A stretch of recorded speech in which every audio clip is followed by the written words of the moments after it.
Digital news channel पहाड़ TV और मैं हूं आपके साथ स्मिता पटवार। चलिए रुक करेंगे उत्तराखंड की तमाम बड़ी खबरों का, लेकिन उससे पहले एक नजर आज की हेडलाइंस पर। मौसम में आई भारी गिरावट, केदारनाथ सहित उच्च हिमालयी क्षेत्रों में हो रहा है हिमपात। मसूरी में रेस्टोरेंट कर्मचारी ने पर्यटक पर किया चाकू से वार, पर्यटक गंभीर रूप से घायल, हायर सेंटर किया गया रेफर। अल्मोड़ा में बदहाल सड़क को लेकर ग्रामीणों ने 2 घंटे लगाया सड़क पर जाम। टिहरी पुलिस द्वारा 10 लीटर कच्ची और 60 पौवे अवैध अंग्रेजी शराब के साथ 2 व्यक्तियों की गई गिरफ्तारी। आगामी विधानसभा चुनाव को लेकर राहुल गांधी के बाद अब कांग्रेस की राष्ट्रीय महासचिव प्रियंका गांधी वाड्रा भी 9 जनवरी को उत्तराखंड में भरेगी हुंकार। गढ़वाल और कुमाऊं मंडल में एक जनसभा को करेगी संबोधित। मुख्यमंत्री पुष्कर सिंह धामी ने आज मुख्यमंत्री आवास में उत्तराखंड पावर कॉर्पोरेशन लिमिटेड में अवर अभियंता के पद पर चयनित 12 अभ्यर्थियों को नियुक्ति पत्र प्रदान किए। पहले चरण में 78 अवर अभियंताओं को नियुक्ति पत्र जारी किए गए हैं। मुख्यमंत्री ने सभी चयनित अभ्यर्थियों को शुभकामनाएं देते हुए कहा कि सभी पूर्ण मनोयोग से अपने कार्यों का निर्वहन करें। उन्होंने आशा व्यक्त की कि जन सेवा के लिए जो भी कार्य मिलता है उसे सभी अभ्यर्थी कर्तव्य निष्ठा और ईमानदारी से समय पर पूर्ण करें। उत्तरकाशी जनपद के हर्षिल घाटी में जनवरी महीने की पहली बर्फबारी देखने को मिली। हर्षिल घाटी पूरी तरह बर्फ के आगोश में समा गई है। पर्यटकों से लेकर किसानों को भी इस बर्फबारी से फायदा मिल सकता है। आपको बता दें कि पर्यटकों को यहाँ की पहाड़ियाँ जो बर्फबारी से ढकी हैं, उसका सुंदर दृश्य देखने को मिल रहा है। साथ ही यहाँ के किसानों को इस बर्फबारी से उनके खेत खलिहानों को भी लाभ मिलेगा। काफी लंबे समय से ऊपरी पहाड़ी क्षेत्रों में बर्फबारी और निचले क्षेत्रों में वर्षा न होने से किसानों को नुकसान पहुँचने के आसार दिख रहे थे। इस बर्फबारी से अब किसानों को लाभ मिलने के आसार दिख रहे हैं।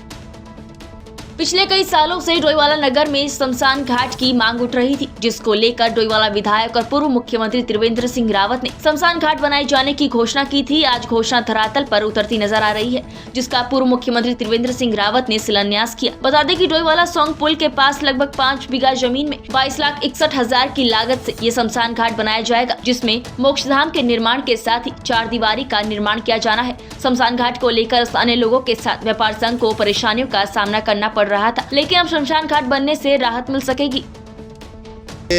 डोईवाला के हमारे जो व्यापार संघ है और यहाँ के कुछ स्थानीय अन्य लोग हैं, उनकी एक बहुत लंबे समय से डिमांड थी। ये संयोग ऐसा हुआ कि पैसा तो लगभग मुझे लगता है कि 2 साल पहले इसके लिए दे दिया गया था, लेकिन जो जगह जो पहले जो चिन्हित हुई थी वो सीपेट के अंदर आ गई। उसमें थोड़ा बहुत काम भी हो गया था, थोड़ा बहुत खर्चा भी हो गया था। फिर ये हुआ कि भाई ये उचित स्थान नहीं है, वहाँ पर बच्चों की पढ़ाई होगी, तो शमशान कहीं अलग होना चाहिए। तो आज ये बहुत ही उचित जगह पर यहाँ पर वन विभाग से ली गई, जिसकी प्रक्रिया में थोड़ा समय भी लगा, लेकिन अब ये काम यहाँ पर बहुत जल्दी हो जाएगा और जो एक डिमांड लंबे समय से थी वो डिमांड अब पूरी हो गई।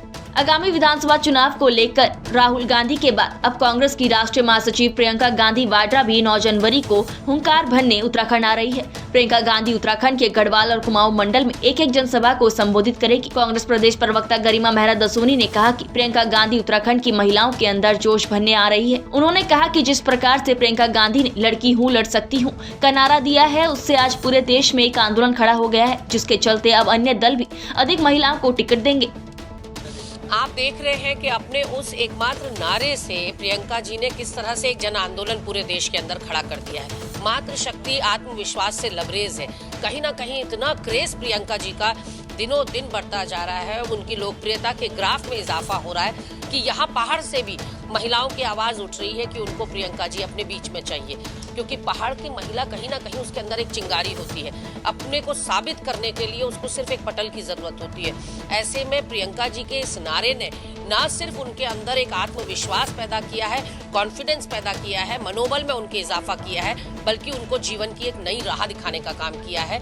तो इसलिए प्रियंका जी ने हम लोगों का प्रस्ताव स्वीकार किया। यहाँ माननीय गोदयाल जी ने, माननीय हरीश रावत जी ने, माननीय हमारे देवेंद्र यादव जी ने, प्रभारी जी ने, सबने उनसे ये रिक्वेस्ट करी कि यहाँ उत्तराखंड की महिलाएं भी आपको अपने बीच में देखना चाहती हैं, और उन्होंने सहर्ष उसको स्वीकार किया है। 9 तारीख को जनवरी में हमारी प्रियंका जी अल्मोड़ा में और श्रीनगर में 2 जगह जनसभाओं को संबोधित करेंगी, और मुझे पूर्ण विश्वास है कि महिलाओं के अंदर एक जोश, एक उत्साह का संचार करके वो जाएंगी। यमुनोत्री विधानसभा क्षेत्र 9 गांव विकासखंड के नकोड़ा कपोला गांव में एक महिला को अस्पताल तक पहुंचाया जा रहा था, लेकिन सड़क सुविधा न होने के कारण महिला ने रास्ते में ही दम तोड़ दिया। आपको बता दें कि यह घटना 2 जनवरी की है, जहां सड़क सुविधा न होने के कारण महिला ने रास्ते में ही दम तोड़ दिया। सड़क सुविधा न होने के कारण लोगों को काफी दिक्कतों का सामना भी करना पड़ रहा है, जिसके चलते लोगों ने इस संबंध में यमुनोत्री विधानसभा के विधायक को कई बार अवगत कराया, लेकिन अभी तक कोई रोड स्वीकृत नहीं हुई है। हन्ना एवं नकोड़ा कपोला यमुनोत्री विधानसभा क्षेत्र के ऐसे गांव हैं जहां स्कूल के बच्चों को 5 से 6 किलोमीटर रोज आना जाना होता है तथा यहां के ग्रामीणों को डंडी कंडी के माध्यम से अस्पताल तक पहुंचाया जाता है, जिससे कि लोगों को काफ़ी कठिनाइयों का सामना करना पड़ रहा है।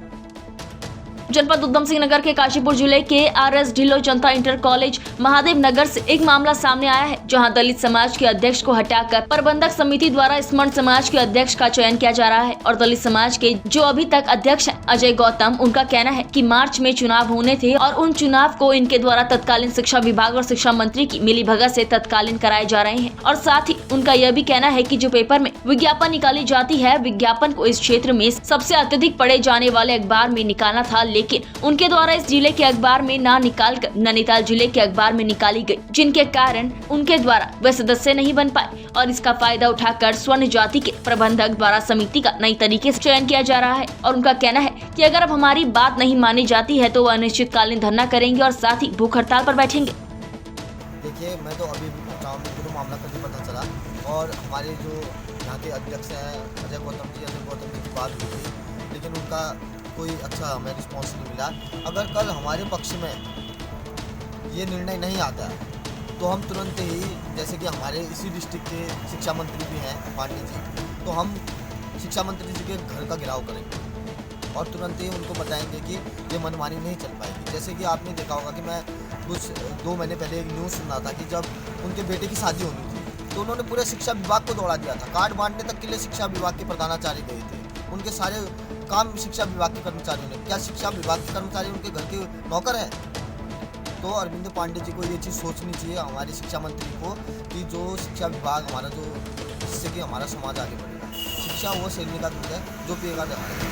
अगर हम शिक्षा विभाग के कर्मचारियों को अपने घर के नौकर समझेंगे तो आने वाले समय में बच्चों का भविष्य क्या होगा? वो सूबे में होने जा रहे विधानसभा चुनाव को लेकर कभी भी तारीखों का ऐलान हो सकता है। ऐसे में राजनीतिक दल जिताऊ कैंडिडेट की कश्मकश में लगे हुए हैं, तो वहीं अपनी अपनी पार्टियों से टिकट की आस लगाए बैठे भावी प्रत्याशियों ने अपने प्रचारित करना शुरू कर दिया है। ऐसे में पछवा दून की चक्राता, विकास नगर और सहसपुर विधानसभा राजनीतिक लिहाज से राजधानी देहरादून से सटी होने के कारण काफी महत्वपूर्ण मानी जाती है। जिसमें हम बात विकास नगर विधानसभा की करें तो यहाँ उत्तराखंड बनने के बाद यहाँ कांग्रेस से एकमात्र चेहरा नवप्रभात और भाजपा से मुन्ना सिंह चौहान और कुलदीप कुमार का चेहरा ही विधायक के तौर पर देखने को मिला है। उत्तराखंड बनने के बाद चक्राता विधानसभा से अलग होकर बनी विकास नगर विधानसभा में 1,70,000 वोटर है, लेकिन इस बार आम आदमी पार्टी द्वारा चुनाव मैदान में उतरने से सूबे के भाजपा और कांग्रेस जैसे एक छात्र राज करने वाले राजनीतिक दलों में बेचैनी का माहौल है। बात यहाँ भावी उम्मीदवारों की जाए तो भाजपा से मौजूदा विधायक मुन्ना सिंह चौहान और पूर्व विधायक कुलदीप कुमार का नाम सामने आता है, जिसमें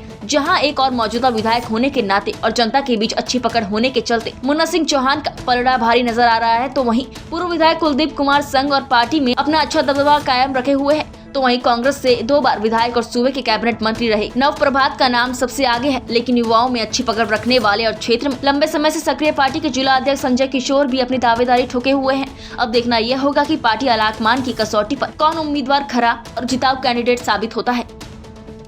उत्तरकाशी में युवा नेता अमरीकन पुरी और उनके साथियों द्वारा गठित ओम छात्र संगठन के अधिकांश छात्रों और दूरस्थ क्षेत्रों से आए युवाओं ने उत्तरकाशी स्थित बाबा काली कमली धर्मशाला में आयोजित कार्यक्रम में पूर्व विधायक विजयपाल सजवान के सानिध्य में कांग्रेस को अपना समर्थन दिया। उन्होंने विधानसभा चुनाव में पूर्व विधायक की कार्यशैली से प्रभावित होकर उन्हें समर्थन देकर घोषणा की कि विजयपाल सजवान ने विधायक रहते छात्र हितों में अनेक महत्वपूर्ण कार्य किए हैं। इस दौरान ओम छात्र संगठन के समस्त युवाओं द्वारा ये प्रस्ताव भी उनके समक्ष रखा गया कि जिस प्रकार आपने अपने पिछले कार्यकाल में तकनीकी शिक्षा में इंजीनियरिंग कॉलेज, ITI और पॉलिटेक्निक जैसे संस्थान खुलवाए, उसी तरह आगे भी पट्टी स्तर पर खेल स्टेडियम, जिले में मेडिकल कॉलेज, महाविद्यालय, लॉ कॉलेज आदि बड़े संस्थान खोलकर यहाँ के छात्र छात्राओं को बड़ी सौगात देने की बात कही। ठगे पे महसूस कर रहे हैं। इसी परिप्रेक्ष्य में आज मैं आभार व्यक्त करता हूँ ओम संगठन नॉन पॉलिटिकल छात्र संगठन यहाँ उत्तरकाशी में है और आज उन्होंने मेरी कार्यशैली पे और कांग्रेस पार्टी में अपना समर्थन और आस्था व्यक्त की और निश्चित तौर पर उनके द्वारा जो बहुत महत्वपूर्ण सुझाव में दिए गए कि आने वाले समय में कैसे यहाँ पर युवाओं को स्वरोजगार उपलब्ध कराया जाए, रोजगार के माध्यम कैसे कराया जाए, यहाँ पर युवाओं के लिए चाहे खेल मैदान मामला की मांग उन्होंने उठाई। नॉन इंजीनियर जो मेरे कार्यकाल में हम लोगों ने खुलवाया था लेकिन उसको अभी तक प्रारंभ नहीं किया, नॉन इंजीनियरिंग का मामला रहा हो, महाविद्यालय की तमाम समस्या हैं और यहाँ पर साथ शिक्षा और स्वास्थ्य के सुधार के लिए और यहाँ पर युवाओं को कैसे कौन व्यक्ति यहाँ पर रोजगार उपलब्ध करा सकता है। और आज ओम ग्रुप ने मुझे अपना समर्थन देकर मेरी ताकत को बढ़ाया, कांग्रेस की ताकत को बढ़ाया, निसंदेह जो युवा हमारे साथ जुड़े और आज इस डबल इंजन की सरकार को के युवाओं ने कमर कस ली कि कैसे अगर युवाओं को ठगा जाता है, युवाओं को रोजगार उपलब्ध न कराने वाली सरकार को उठाने का संकल्प आज इस ओम ग्रुप के द्वारा लिया। धारचूला मुंशियारी विधायक हरीश धामी ने चुनावी संगठन शुरू किया। विकासखंड मुंशियारी में भारतीय स्टेट बैंक शाखा से लेकर बस स्टेशन तक कांग्रेसियों ने भव्य रैली निकाली। रैली के बाद बस स्टेशन पर विधायक धामी ने क्षेत्रवासियों के साथ जनसभा भी की। वहीं हजारों की संख्या में हरीश धामी को सुनने लोग पहुंचे। आपको बता दें कि उत्तराखंड में विधानसभा चुनाव नजदीक आते ही प्रत्याशियों ने चुनावी प्रचार प्रसार शुरू कर दिया है। इसी क्रम में विधानसभा क्षेत्र धारचूला मुंशियारी के विधायक हरीश धामी ने भी विकासखंड मुंशियारी से चुनावी प्रचार प्रसार शुरू कर दी है, जिसमें कांग्रेस कार्यकर्ता और विधायक हरीश धामी के समर्थक मुंशियारी भारतीय स्टेट बैंक शाखा में एकत्रित हुए। उसके बाद विधायक हरीश धामी के पहुंचते ही क्षेत्र की जनता ने भारतीय स्टेट बैंक शाखा से लेकर बस स्टेशन तक जबरदस्त रैली निकाली और हजारों की संख्या में हरीश धामी को सुनने लोग यहां पहुंचे, जिसमें दर्जनों लोगों ने कांग्रेस की सदस्यता भी ग्रहण की। जनपद उत्तरकाशी में युवाओं में नशे की बढ़ती प्रवृत्ति को रोकने के लिए चलाए जा रहे अभियान के क्रम में थाना बड़कोट पुलिस द्वारा ग्राम थानकी स्थित दुकान के समीप चेकिंग अभियान के दौरान एक अभियुक्त निवासी ग्राम थानकी पट्टी बनाल थाना बड़कोट जिला उत्तरकाशी को 5 लीटर अवैध कच्ची शराब के साथ गिरफ्तार किया गया। बरामदगी के आधार पर अभियुक्त को गिरफ्तार कर थाना बड़कोट पर आबकारी अधिनियम में अभियोग पंजीकृत किया गया है। प्रदेश संगठन के आह्वान पर पर्वतीय राजस्व निरीक्षक, राजस्व उप निरीक्षक और राजस्व सेवक संघ विगत 23 दिसंबर से 4 सूत्रीय मांग को लेकर कलम बंद हड़ताल पर है। हड़ताल के 13 दिन बीतने के बाद भी सरकार ने अभी तक हड़तालियों की सुध नहीं ली है, जिसके आंदोलनरत कर्मचारियों का रोष बढ़ता नजर आ रहा है। उधर इस हड़ताल के चलते पटवारी चौकियों पर ताले लटके हुए हैं। काम न होने से जनता को भी भारी परेशानियों का सामना करना पड़ रहा है।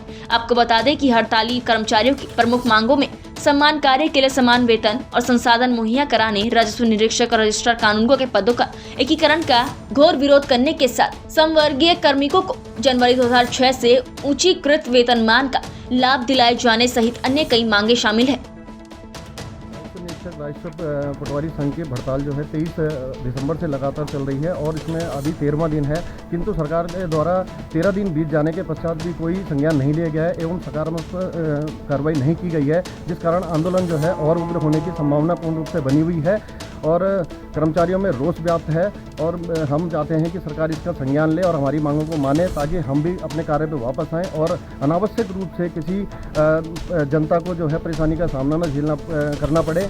और हम सरकार से यही चाहते हैं, अगर सरकार हमारी मांगे नहीं मानती है, किसी प्रकार का जो है हमारे प्रति जो है संज्ञान नहीं लेती है, सकारात्मक कोई कार्रवाई नहीं करती है, तो आंदोलन और उग्र होगा, जिसकी जो है संपूर्ण जिम्मेवारी जो है राज्य सरकार की होगी। और हड़ताल पे हैं, उससे आज बड़ी दिक्कतें जनमानस को हो रही है। लोग बहुत दूर दराज से आते हैं, पटवारी के पास भी काम करना चाहते हैं, आज यहाँ पर पटवारी हड़ताल पे हैं। मैं सरकार से ये निवेदन कर रहा हूँ, इनकी मांगों को मान लिया जाए और इनको तुरंत काम पे ले जाए, जिससे जनता को ये परेशानी का सामना न करना पड़े। राजस्व निरीक्षक, राजस्व उप निरीक्षक और राजस्व सेवक विगत 23 दिसंबर से नरेंद्र नगर के इस तहसील परिसर में अनिश्चितकालीन हड़ताल पर हैं। इनका कहना है कि इनकी 4 सूत्री मांगे हैं। इनका कहना है कि जब तक हमारी मांगे पूरी नहीं हो जाती तब तक हम यूं ही आंदोलन रहेंगे। इनके आंदोलन के कारण आम जनमानस को इसका असर दिखाई पड़ रहा है। आम जनमानस यहाँ पर आ रहा है और उनको यहाँ पर बड़ी कठिनाइयाँ झेलनी पड़ रही है, क्योंकि ये लोग सब लोग अपने हड़ताल पर हैं। इसलिए आम जनमानस की भी लोगों के कहना है कि इनकी मांगे यथाशीघ्र पूरी हो, ताकि लोगों को राहत मिले। मैं राजेंद्र गुसाई, पहाड़ टीवी, नरेंद्र नगर। रुद्रप्रयाग जिले के क्रीडा मैदान अगस्त मुनि में चल रही जिला पुलिस खेल प्रतियोगिता का समापन हो गया है। बैडमिंटन डबल्स के फाइनल में जहां जयपाल नेगी और मयंक के नाम रहा, वहीं वॉलीबॉल में पुलिस लाइन ने जीत दर्ज की। पुलिस अधीक्षक आयुष अग्रवाल की उपस्थिति में पहले बैडमिंटन डबल्स के सेमीफाइनल और फाइनल मैच खेले गए। फाइनल मैच की विजेता टीम जशपाल सिंह नेगी और मयंक नेगी रहे। उन्होंने फाइनल में संजय चमोली और मदन प्रकाश मिश्रा की टीम को लगातार 2 सेटों में 21-19 और 15-12 के अंतर से हराया। कल 4 जनवरी को पुलिस मुख्यालय में पुलिस महानिदेशक उत्तराखंड की अध्यक्षता में ऑपरेशन स्माइल की समीक्षा बैठक का आयोजन किया गया। पुलिस महानिदेशक उत्तराखंड के निर्देशन में गुमशुदा बच्चों, महिलाओं और पुरुषों की तलाश और पुनर्वास के लिए 15 सितंबर 2021 से 15 दिसंबर 2021 तक 3 महीने का ऑपरेशन स्माइल अभियान चलाया गया था। उक्त अभियान में गुमशुदा बच्चों के साथ साथ गुमशुदा पुरुषों और महिलाओं को भी तलाश किया गया। पुलिस उप महानिरीक्षक अपराध और कानून व्यवस्था पी रेणुका देवी द्वारा स्वागत संबोधन कर गोष्ठी का शुभारंभ किया गया और जानकारी दी गई कि ऑपरेशन स्माइल अभियान के तहत जनपद देहरादून, हरिद्वार, उधम सिंह नगर, नैनीताल में एक team anti human trafficking unit सहित 4 टीम, अन्य शेष जनपदों में एक टीम का गठन किया गया था। रेलवेज में भी एक टीम का गठन किया गया था। प्रत्येक टीम में उप निरीक्षक 1, आरक्षी 4 और गुमशुदा बरामद बच्चों और महिलाओं से पूछताछ के लिए एक महिला पुलिस कर्मी को भी अनिवार्य रूप से नियुक्त किया गया था। टिहरी पुलिस द्वारा 10 लीटर कच्ची और 60 पौवे अवैध अंग्रेजी शराब के साथ 2 व्यक्तियों की गिरफ्तारी की गई। वरिष्ठ पुलिस अधीक्षक जनपद टिहरी गढ़वाल नवनीत सिंह भुल्लर द्वारा अवैध मादक पदार्थों के विरुद्ध चलाए जा रहे अभियान के तहत टिहरी पुलिस को अवैध शराब के विरुद्ध फिर से सफलताएं मिली हैं। 3 जनवरी को एसएसपी टिहरी के दिशा निर्देशन में थाना थत्यूड़ पुलिस द्वारा अवैध कच्ची शराब के विरुद्ध छापेमारी में 10 लीटर कच्ची शराब के साथ एक व्यक्ति ग्राम डामिनी पट्टी 10 जिला और चौकी कुमारोड़ा पुलिस थाना चंबा द्वारा 60 पौवे देशी शराब के साथ एक व्यक्ति को गिरफ्तार किया गया। अभियुक्तों के विरुद्ध आबकारी अधिनियम की धाराओं में अभियोग पंजीकृत किया गया। अतिरिक्त जिला सूचना अधिकारी उत्तरकाशी सुरेश कुमार का चमोली में स्थानांतरण होने पर उन्हें स्मृति चिन्ह और सॉल्व भेंट कर जिला सूचना अधिकारी, सहायक निर्वाचन अधिकारी अरुणेश पेन्यूली और सूचना कार्मिकों द्वारा विदाई दी गई। सुरेश कुमार जिला सूचना कार्यालय उत्तरकाशी में 16 अक्टूबर 2014 को संरक्षक के पद पर नियुक्त हुए थे। उन्होंने अपने कार्य के साथ साथ जिला सूचना अधिकारी के दायित्वों का कर्मठता से निष्ठा पूर्वक अपनी सेवाएं दी। मसूरी माल रोड में एक रेस्टोरेंट के कर्मचारी और पर्यटकों के बीच किसी बात को लेकर तू-तू मैं हो गई, जिस पर रेस्टोरेंट के कर्मचारी द्वारा एक पर्यटक को चाकू से वार कर घायल कर दिया गया। वहीं पर्यटक की गंभीर हालत देखते हुए उसको मसूरी के उप जिला चिकित्सालय ले जाया गया, जहां पर उसके उपचार के बाद डॉक्टरों द्वारा उसको देहरादून हायर सेंटर रेफर कर दिया गया। बताया जा रहा है कि देहरादून से परमजीत सिंह अपने परिवार के साथ मसूरी घूमने के लिए आए थे कि मसूरी ग्रीन चौक के पास एक चाय सुट्टा बार की दुकान पर चाय पीने गए, जहाँ पर चाय की दुकान पर कार्यरत कर्मचारी के साथ किसी बात को लेकर उनके बीच तू-तू मैं हो गई, जिसको लेकर कर्मचारी ने पर्यटक को काउंटर में पड़े चाकू से वार कर दिया और पर्यटक गंभीर रूप से घायल हो गया। वहीं पर पर्यटक की गंभीर हालत को देखते हुए स्थानीय लोगों से मसूरी उप जिला चिकित्सालय ले जाया गया, जहां पर उसकी हालत चिंताजनक बनी हुई है। वहीं पुलिस द्वारा रेस्टोरेंट कर्मचारी को हिरासत में ले लिया गया है। वहीं पुलिस ने कर्मचारी द्वारा पूरे झगड़े में इस्तेमाल किए गए चाकू को भी अपने कब्जे में ले लिया है। मासी गैरखेद कल झीपा मोटर मार्ग के चौथे चरण का भूमि पूजन सल्ट विधायक महेश जीना ने विधिवत रूप से किया। मोटर मार्ग में डामरीकरण कार्य की शुरुआत का शुभारंभ किया गया है। इस मोटर मार्ग का कार्य PMJSY के अंतर्गत लगभग 2.50 करोड़ लागत से 5.50 किलोमीटर तक बन के तैयार होगी। पूर्व में सड़क पर कार्य धीमी गति से हो रहा था। ग्रामीणों की शिकायत पर विधायक महेश जीना ने ठेकेदार को बदल कर कार्य में तेजी कर दी है। विधायक महेश जीना ने कहा कि गाँव के किसी भी व्यक्ति को अगर मोटर मार्ग कटने पर मकान या अन्य नुकसान होता है तो विभाग द्वारा उसे ठीक किया जाएगा। विश्व प्रसिद्ध जिम कॉर्बेट नेशनल पार्क बाघों के लिए जाना जाता है। बाघों के दीदार के लिए हर साल लाखों पर्यटक कॉर्बेट नेशनल पार्क पहुंचते हैं। कभी कभी इन पर्यटकों को ऐसे दृश्य दिख जाते हैं जिससे उनका रोमांच दोगुना हो जाता है। रोमांच के साथ ही इन दृश्यों को देखकर पर्यटकों की कुछ देर के लिए सांसें भी अटक जाती हैं। ऐसा ही एक नजारा कॉर्बेट टाइगर रिजर्व के ढिकाला जोन से सामने आया है, जहाँ एक बाघ शिकार के लिए लंगूर का पीछा करता है। इतना ही नहीं, लंगूरों को पकड़ने के लिए बाघ पेड़ पर भी चढ़ जाता है, जिसका वीडियो सफारी पर गए पर्यटकों ने अपने कैमरे में कैद कर लिया, जो अब तेजी से सोशल मीडिया पर वायरल हो रहा है।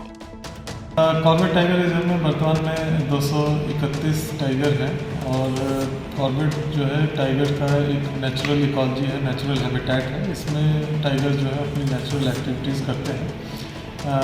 स्विम करना, पेड़ों पे चढ़ना, ये इनकी दैनिक दिनचर्या है टाइगर्स की, वो उसको फॉलो करते हैं। शिकार करने के लिए कई बार ये पेड़ पे चढ़ते हैं और अपने नेचुरल एक्टिविटीज़ के लिए जो है स्विमिंग भी करते हैं। और ये सब एक नेचुरल एक्टिविटीज़ हैं टाइगर्स की, जो इनका नेचुरल हैबिटेट है कॉर्बेट में, उसमें ये चीज़ें जो है लगातार दिखाई भी देती हैं और जो नॉन टूरिज्म जोन में है वहाँ पर भी ये एक्टिविटीज़ होते रहती हैं। विधानसभा उपाध्यक्ष रघुनाथ सिंह चौहान ने अल्मोड़ा नगर की साईं मंदिर से धार की तूनी तक के मार्ग के डामरीकरण और सुधारीकरण कार्य का शुभारंभ किया। इसमें पालिका अध्यक्ष प्रकाश चंद्र जोशी भी शामिल हुए। नगर के 1.850 किलोमीटर लंबे इस आंतरिक मार्ग में 66 लाख की लागत से डामरीकरण, सुधारीकरण और निक्षेप मद के अंतर्गत 20 लाख रुपए खर्च किया जाएगा। विधानसभा उपाध्यक्ष रघुनाथ सिंह चौहान ने कहा कि मरम्मत कार्य से समस्या का स्थायी समाधान होगा। गरुड़ स्थित आधार सेवा केंद्र में हंगामा देखने को मिला। दूरस्थ क्षेत्रों से पहुंचे ग्रामीणों द्वारा आधार सेवा केंद्र के प्रति आक्रोश व्यक्त किया गया। ग्रामीणों ने कहा कि आधार सेवा केंद्र द्वारा सुबह से शाम बिता दी गई, लेकिन अभी भी उनका कार्य नहीं हुआ है। लगभग 40 किलोमीटर दूर से आए ग्रामीण आधार सेवा केंद्र में कार्य न होने से खासे परेशान दिखे। ग्रामीणों ने कहा कि उन्हें 500 रुपए किराया देकर आवाजाही करनी होती है और आधार कार्य के लिए रोज आवाजाही करने में वे असमर्थ हैं। वहीं ग्रामीणों ने आधार सेवा केंद्र पर अपने चित परिचितों का कार्य पहले करने जैसा आरोप भी लगाया। किस समय से आप यहाँ पर बैठे हुए हैं? सुबह 9 बजे से। तो आपने पूछा भी होगा इनसे अपने आधार के संबंध में? आप क्या अच्छा, तो किसी प्रकार की कार्रवाई इनके द्वारा नहीं की गई? जो लोग पहले हैं उनका काम नहीं हो रहा। सुबह से जो अपना खास लोग आ रहे हैं उनका काम पहले कर रहे हैं लोग। इसमें सख्त कार्रवाई होनी चाहिए, नहीं तो शटल को हर समय के लिए इसको बंद किया जाए। दूर दराज के पब्लिक को ऐसा चूतिया नहीं बनाया जाए। यहाँ पर इतना गरीब लोगों के पास इतना पैसा नहीं है, कहाँ से आएगा? हम लोग मचकोट गांव सबसे दुरुस्त गांव है, जबकि हम 60 किलोमीटर हमारा जो है कि 600 रुपया भाड़ा पड़ता है यहाँ आने का। हम रोज 600 रुपया कहाँ से लाएंगे? हमें सरकार से ये है कि हमारा जल्दी से जल्दी ये काम कराया जाए। 27 तारीख को ये फॉर्म लिया था हमको। 27 दिसंबर को 3 जनवरी को फर्स्ट नंबर मिला था और सुबह 10 बजे से हम यहाँ पे हैं। 4 बज चुका है, लेकिन फर्स्ट नंबर का हम आए हैं 10 किलोमीटर दूर से। 10 किलोमीटर दूर से। तो आप देख सकते हैं कि दिनांक 3 जनवरी की डेट इन्हें दी गई थी और पिछली 27 दिसंबर को इनके द्वारा ये फॉर्म यहाँ से रिसीव किया गया था, लेकिन और आज दिन तक पूरा 1 नंबर का काम नहीं हुआ है, तो बाकी और लोगों का काम कैसे हो पाएगा? कुमाऊं में खड़िया खनन का गढ़ कहे जाने वाले जनपद बागेश्वर में जिला प्रशासन ग्रामीण स्तर के भूमि संबंधी विवाद निपटा पाने में विफल साबित होता दिख रहा है। ताजा मामला बागेश्वर क्षेत्र के अंतर्गत आने वाले गांव पगना, खोला, बेहर गांव और लोग के ग्रामीण क्षेत्रों से सामने आया है। ग्रामीणों का आरोप है कि राहुल टमटा नामक व्यक्ति द्वारा खड़िया खनन के लिए फर्जी तरीके से जमीनों के अनापत्ति प्रमाण पत्र बनाकर ग्रामीणों की काश्तकारी पुश्तैनी भूमि पर नाजायज कब्जा किया जा रहा है। ग्रामीणों द्वारा गाँव में खड़िया खनन चलाने के लिए पूर्व में ही मनोज टमटा और सुंदर सोनियाल को अनापत्ति प्रमाण पत्र दिए जा चुके हैं, लेकिन बागेश्वर का प्रशासन खड़िया खनन के पत्ते सत्ता से नजदीकी रखने वाले राहुल टमटा को दिए जा रहे हैं। धुराफाट के ग्रामीणों के अंदर प्रशासनिक व्यवस्था को लेकर गंभीर रोष व्यक्त हो गया है। ग्रामीणों ने प्रदेश सरकार से फरियाद लगाते हुए इस मामले को लेकर राहुल टमटा द्वारा बागेश्वर जिला प्रशासन को प्रेषित की गई फर्जी अनापत्ति प्रमाण पत्रों की जाँच करने की मांग की है। देखिए सर, हमारे एरिया में खड़िया माइन का सवाल है। सबसे पहले शेनुआल जी ने माइन के लिए फाइल लगाई, फिर उसके बाद मनोज टमटा ने फाइल लगाई और 2 साल बाद राहुल टमटा ने फाइल लगाई। और आज इधर हमें चाह रहे थे कि ये तीनों लोग इस एरिया को अलग करके, खोले के एरिया को अलग करके, खोला पकड़ों को अलग करके मनोज टमटा और शेनुआल को सौंप दें और बेहर गाँव का एरिया जो है वो राहुल जी ले लें। लेकिन राहुल जी इस बात को मानने को तैयार नहीं रहे, इसलिए आज यहाँ के जितने भी लोग हैं, खोले के और पगना के लोग मनोज टमटा के साथ में हैं, खड़े हैं। वो यहाँ चाह रहे हैं कि खड़िया माइन मनोज टमटा लगाए। सर, हमारी जो अनुसूची जो हमारी ग्राम सभा लूप की है, पूरी रूप से हमने मनोज कुमार टमटा को दी है और जो उनकी जो हमारी जो खुद की ज़मीन है, स्वामित्व तो हमारा है और हमारी जो अनुसूची है वो मनोज कुमार टमटा की है। और यहाँ पर जो एसडीएम साहब का यहाँ पर अभी दौरा हुआ था और हम उस दौरे का विरोध कर, क्योंकि यहाँ पर कतिपय अजय कुमार टमटा के भाई, छोटे भाई संजय टमटा भी यहाँ पर पहुँचे थे और उन्होंने पूरा दबाव प्रशासन पर बना रखा है और पूरा दबाव उनका है। ये एसडीएम साहब आए थे, मैंने उनसे वार्ता की। मैंने कहा तुम्हारा पटवारी तुम्हारा कानून को जनता को गुमराह कर रहा है और अनावश्यक ढंग से आप खलिया का मतलब हनन कर रहे हैं और आप गलत ढंग से मतलब प्रोसेसिंग कर रहे हैं और गांव की जनता को लड़ा रहे हैं। कोई आदमी ने अनुसूचित दी है, अगर कोई आदमी काम करना चाह रहा है तो एसडीएम साहब का दायित्व बनता है वो उनको पट्टा दें। जो यहाँ पर फाइल लगी थी 2019 में मेरी भी लगी थी और 2019 में मनोज जी की भी लगी थी, तो हम लोगों की एनओसी पूरी हो चुकी थी, सब कुछ फाइल हो चुका था, मगर बीच में कोरोना होने की वजह से हम जरा ढीले पड़ गए। मगर इन्होंने आनंद फानंद में आकर के राजनीतिक दबाव के कारण, क्योंकि जो तीसरा इसमें पक्ष है राहुल टमटा, उसके साथ अजय टमटा का भाई संजय टमटा पार्टनर है, तो राजनीतिक दबाव के कारण इन्होंने आनंद फानंद में इनको आशय पत्र दे दिया गया और इसकी जांच के लिए हमने आज यहाँ पर एसडीएम साहब को बुलाया था और हमारी मांग है कि हमारी एरिया प्रथा कर दी जाए और मैंने अपना पूरा समर्थन मनोज टमटा जी को दे दिया। मेरा नाम मनोज कुमार टमटा है। मैंने 2019 में फाइल को लगाया था, 3 लाख रुपए का चालान कटाया था। मैं ग्राम पगना कोला का ही निवासी हूँ। मेरी पहली ग्राम पंचायत ग्राम सभा पगना कोला है। इस बीच में कोरोना आने की वजह से हम थोड़ा सा लेट हुए कि उस समय हम कोई भी काम इस तरीके से नहीं करना चाह रहे थे कि किसी हमारे पब्लिक को मतलब कोई परेशानी हो। आज पूरे पगना खोला की जनता, आज मैं लोग गांव से हूँ और लोग गांव की सारी एनओसी हमारे पास है। 64% की एनओसी के साथ मैंने इस फाइल को लगाया। माइंस के लिए 60% की एनओसी जो है रिक्वायरमेंट रहती है। इसी बीच में राहुल टमटा आने वाले 4-6 महीने के अंदर में ही राजनीतिक दबाव के कारण उनकी फाइल को आनंद फानंद में ओके कर दिया गया। इस संबंध में मैं हाईकोर्ट में से पिटीशन भी दायर किया, जिससे मेरे को इसमें स्टे भी मिल गया। मैंने ये आवेदन भी सर को दिया है। इनकी फाइल के अंदर में 58 लोग ऐसे हैं जिन्होंने हमको भी एनओसी दी, उनको भी एनओसी दी, लेकिन उसके बाद लास्ट सारी एनओसी फिर से उन्होंने हमको दिए। एकमात्र एनओसी है, उसके बाद भी जो है यहाँ पे किसी प्रकार की कोई सुनवाई नहीं हो रही है। बस मैं इतना कहना चाहूँगा आपके द्वारा कि शासन इसमें एकदम फेयर काम करे, इनका एनओसी की जांच करे, सत्यापन को देखे। उत्तराखंड की तमाम बड़ी खबरों में फिलहाल इतना ही। बाकी खबरों के लिए बने रहिए पहाड़ टीवी के साथ। नमस्कार। है बेखौफ उम्मीद का रंग।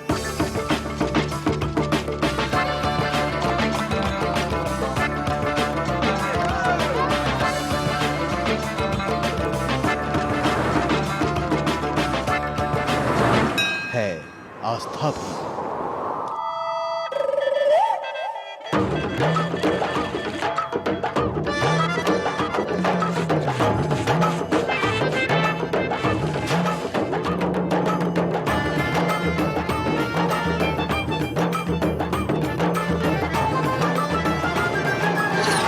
ये है मेरा उत्तराखंड।